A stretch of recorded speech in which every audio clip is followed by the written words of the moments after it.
He is Hays Carlyon, our Jaguars beat reporter, and you hear him every weekday afternoon on the Frangie Show, and you can read his work on his Jaguars blog presented by Mr. Reuter on 1010XL.com. And Hays, hey, it's another week of football for the Jags, going up to Pittsburgh to play the Steelers in the divisional round of the playoffs, and a lot of storylines with this game, especially getting another chance to face Ben Roethlisberger again.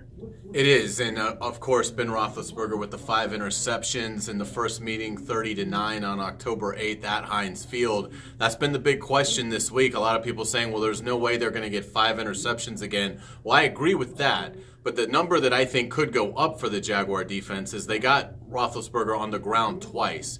2 sacks. I think you could see these numbers flip. I think you could see Roethlisberger end up with maybe 2 interceptions, but I do think you could see the opportunity here for Jacksonville to come away with 5 to 7 sacks, because I think Roethlisberger will hold the ball a little bit more, and once he's under pressure, I do believe he's going to resist the urge to throw into coverage. So I think he might take a little bit more sacks, and again, those aren't as big as the picks, but it's hard to recover. Usually if you get it, particularly against this defense, you take a sack, normally that's going to bring on the punt team. Yeah, absolutely. And, of course, that's something that Ben Roethlisberger has been thinking about the entire time, obviously, is that 5 interception performance he had against the Jags back in Week 5. Now, flipping to the other quarterback, of course, the quarterback of the Jacksonville Jaguars, Blake Bortles.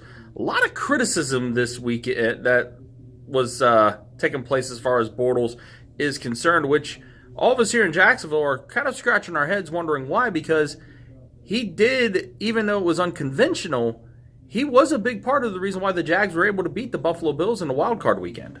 This is a bad week for Herm Edwards to be the coach at Arizona State, because if he was still in front of an ESPN camera and this came up, he would say, you play to win the game. And that's what Blake Bortles did. I mean, look, the passing numbers weren't great. We all know that. He missed throws. But he found a way to win the game. 88 rushing yards can't be discounted. If you put that over the course of a 16-game regular season, it would be over 1,400 rushing yards. That's an outstanding year. So 88 rushing yards for a quarterback is a sensational game running the ball on the ground. And again, I thought Bortles was very eloquent in how he described it. He said, look, it was like a pitcher. I didn't have my fastball. I had to resort to my curve in order to get outs. He was able to do that. So I think the Jaguars should have some confidence in Bortles going into this game. I think the play calling has hurt him because it's been very stagnant, very vanilla. I think they will open it up more. I think Nathaniel Hackett will be aggressive like we have seen at times,